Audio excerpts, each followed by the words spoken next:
Working night shifts as a nurse, I've grown used to the silence that wraps around hospital corridors like a thick blanket. The dim hallway lights flicker gently, and the steady beeping of monitors feels almost like the hospital is breathing on its own.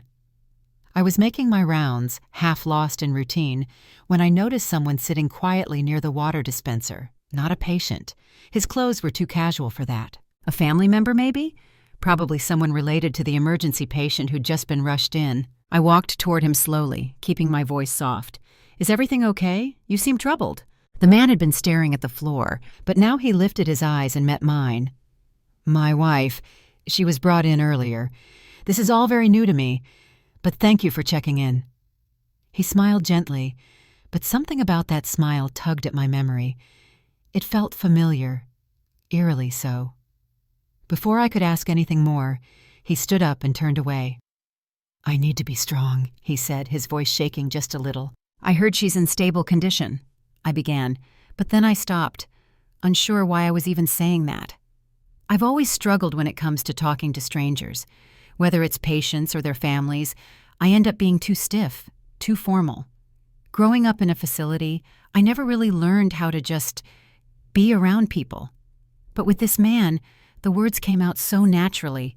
It felt like if I kept talking to him, something important might happen. I didn't know if it would be something good or bad, just that it would matter. "If you need anything, the nurse's station is right over there." I was turning back to my work when he stopped me again. "Wait, Kate Capshaw?" I froze. My name, how did he know? I turned back to look at him. He was staring at me, stunned. "Don't you remember? It's been so many years. I'm practically an uncle now." My mind started racing backward through time. The name Kate Capshaw, the one my parents had lovingly given me, it had stayed with me, even after they were gone. They died in a tragic accident when I was in kindergarten. I survived, but barely. The relatives who took me in saw me as a burden. I was never fed enough, never properly dressed, just a ghost in someone else's home. "Why do we have to take care of her?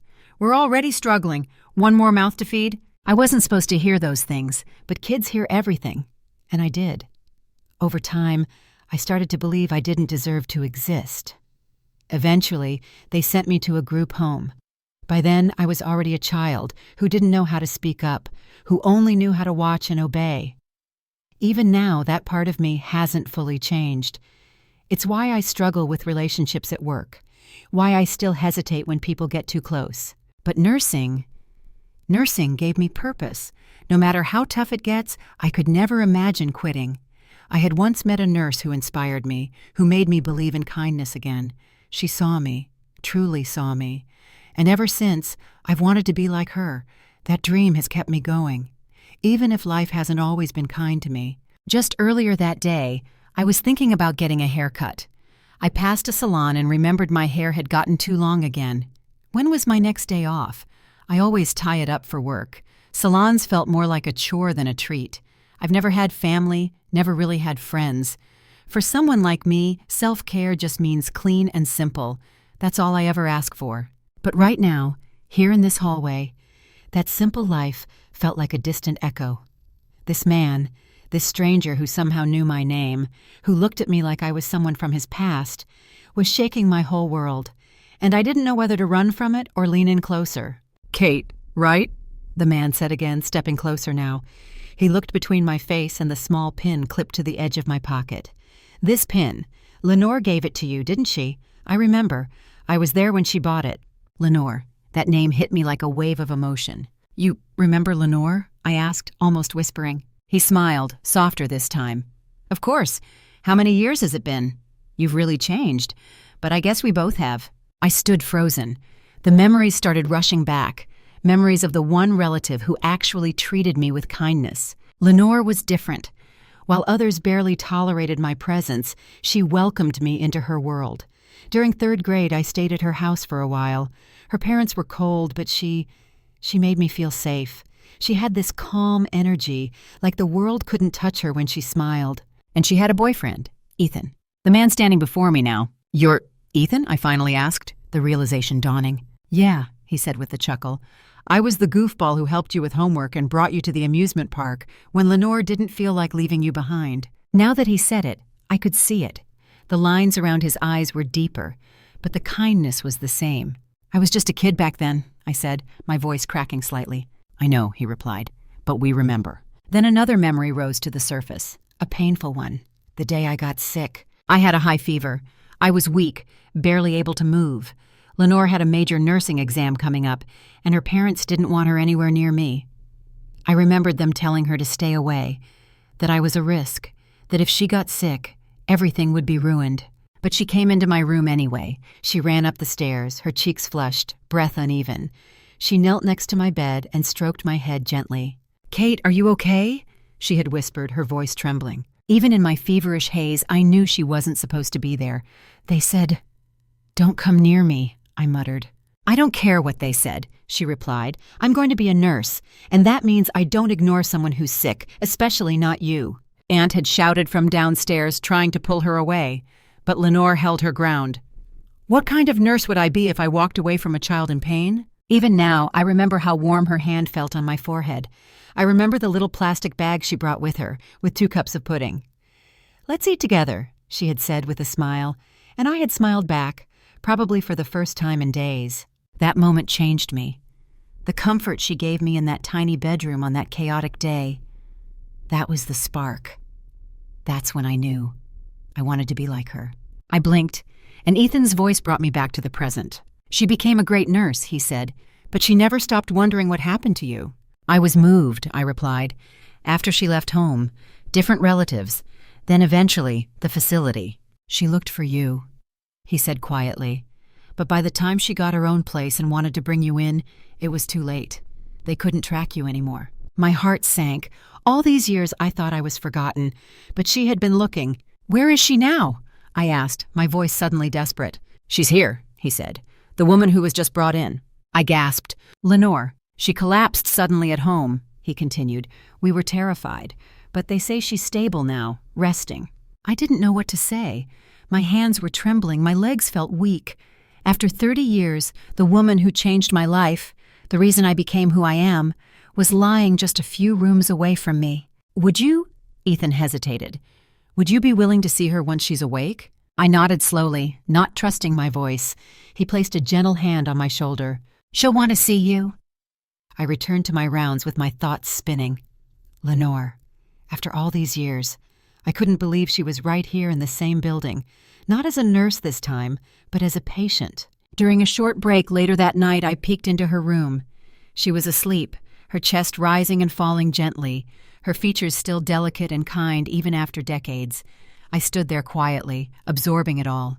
She really was here. That night after my shift, I went home and collapsed onto my futon, completely drained. But my mind wouldn't rest. I had a haircut appointment that afternoon. Normally, I'd just trim the ends, nothing fancy. I was always practical about things like that. But this time, I did something different. I remembered how I used to wear my hair in elementary school. A short bob, just below the ears. Clean, simple. The way it looked when I was still with Lenore and Ethan. On a sudden impulse, I told the stylist, "Cut it all off, like I used to have it when I was a kid." She raised her brows but smiled. "Big change, huh?" "Yeah," I said, feeling my stomach flutter. "It's time." As the strands fell to the floor, I felt something else fall away too, like the weight of years past, of things unsaid and love left behind. The moment I stepped outside, the breeze hit my bare neck and I laughed softly. I felt lighter, somehow freer. The next day when I got to work, the change didn't go unnoticed. A few younger nurses looked up from their charts and whispered to each other. One of them even asked bluntly, "Why the drastic cut?" I just smiled and shrugged. Felt like a change. They weren't satisfied with the answer, of course, but I didn't care. I wasn't doing this for them. Later in the shift, it was time to change Lenore's IV drip. I grabbed the supplies, heart pounding as I walked down the hallway. When I entered the room, Ethan was there. He looked up, gave me a small nod, and stepped aside. "Lenore," he called gently. "The nurse is here." She stirred, eyes fluttering open. Then she looked at me. Our eyes met, and for a moment it was like no time had passed at all. I saw something flicker in her gaze. Recognition, maybe? Hope? I turned quickly to the IV stand, fumbling with the tubing. My fingers felt clumsy. "I'm going to change your IV drip now," I said, voice trembling slightly. Then softly she spoke. "Kate?" I froze. "Kate Capshaw, is it really you?" Tears welled up in my eyes before I could stop them. Slowly, I turned back to face her. "It's me," I whispered. Ethan moved closer to the bed, beaming. Lenore's eyes filled with tears as well. "How did you know it was me?" I asked, choking up. "Ethan told me," she said, "but I could see it. There's still the same gentleness in your eyes. And the haircut. That helped," she added with a small smile. Then she pointed at the pin on my pocket. "And that, I remember buying it for you." I looked down at the old cartoon-themed pin, something that clashed with my plain uniform, something colleagues often mocked. "You still have it?" she asked. I nodded. "The ink doesn't even work anymore, but I always kept it. For luck." She reached out her hand and I took it. "Thank you for keeping it," she said, her voice thick with emotion. "And thank you for becoming a nurse. I'm so proud of you." I'm not great at it," I mumbled. "I still get things wrong. I mess up. I let people walk all over me. Sometimes I feel invisible." "But you're not," she said firmly. "You're exactly the kind of nurse the world needs. Kind, caring, real." I couldn't speak. I could only squeeze her hand back. Then softly she asked, "Do you remember the promise we made?" I nodded. We had promised to meet again, as nurses, as equals, as women who cared. And now here we were. When my shift ended that morning, I stayed behind a few extra minutes just to check on Lenore again.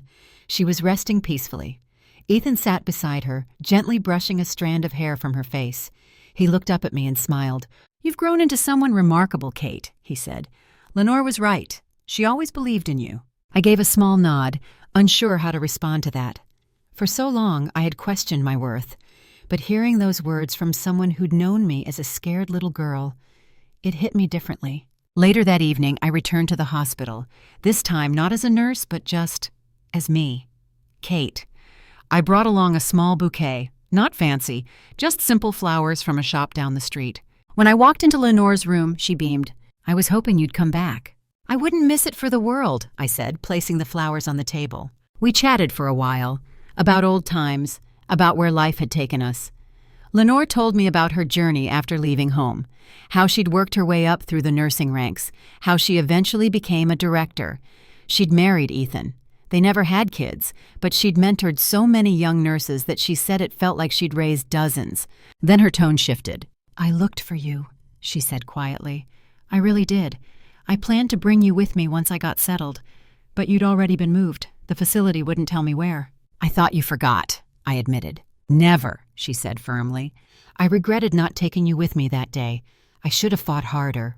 I reached for her hand. "You did enough, more than anyone ever did for me." She smiled through her tears. "You always were strong, Kate, even when you didn't know it." Then she reached into the drawer beside her and pulled something out. A pin, identical to mine, brightly colored, a little worn around the edges, but still intact. "I kept mine too," she said. "All these years. I knew we'd meet again." That night, I left the hospital feeling something I hadn't felt in years. Peace. Hope. Like maybe the universe wasn't as cruel as I once believed. A few days later, Lenore was discharged. I was on shift that day, so I couldn't walk her out like I wanted. But Ethan found a way to slip me a folded piece of paper without anyone noticing. The head nurse was nearby, keeping a close eye, no doubt making sure I didn't blur the line between work and personal matters again. When I got a break, I unfolded the paper. Inside was an address, a phone number, and one line written in Lenore's handwriting. "Please contact me." The address shocked me. It was within walking distance from my apartment.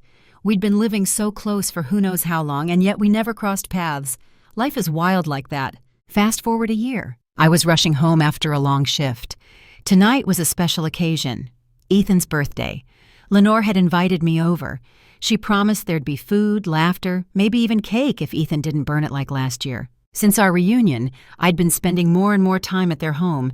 It felt cozy, safe, like a second chance at the family I never had. At one point, Ethan had asked, half joking, "Why don't you just move in with us already?" But Lenore and I both shook our heads. We understood the unpredictability of our jobs, the solitude we were used to, the small boundaries we both still needed. "Maybe after retirement," Lenore had said with a grin, "then we'll all live together and drive each other crazy." Ethan pretended to groan, but we all laughed. That night, we raised our glasses high. "To Kate," Ethan declared, "the reborn version." "What's that supposed to mean?" I asked, chuckling. Lenore chimed in. "It means you're finally letting yourself shine." I blushed, but I didn't deny it. Because the truth was, ever since reconnecting with them, things had started to change. For the better. At work, people noticed the difference in me, the way I carried myself, the way I smiled more. The younger nurses weren't whispering as much behind my back anymore.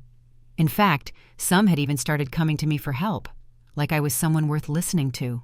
It wasn't just my imagination either. I later found out that Lenore had been classmates with the nursing director at our hospital. After word spread about our reunion, people began treating me differently. They backed off with the gossip, the judgment, the passive-aggressive remarks. Funny how that works. The moment someone important acknowledges you, suddenly you're seen. I teased Lenore about it once. "You're mixing personal with professional now too, huh?" She just smiled and said, "Do you not realize it yourself?" I gave her a confused look. She continued, "You've changed, Kate. You're more alive. You laugh more. Your eyes don't carry the same weight. People notice your light is back." I was quiet for a moment, then I admitted, maybe because now I finally have someone, to look forward to. Since I'd started visiting Lenore and Ethan regularly, my life had shifted. Days that used to feel flat and colorless were now filled with meaning. Even work, which I had once approached with numb determination, now felt like a place I belonged. To my surprise, the nursing director called me in one day and said there were discussions about promoting me, something I never thought would happen. Not to someone like me. I had always stayed invisible, kept my head down, blended into the walls. But now maybe I was ready to step forward. Actually, and I hadn't even told Lenore this yet, someone else at the hospital had noticed me too.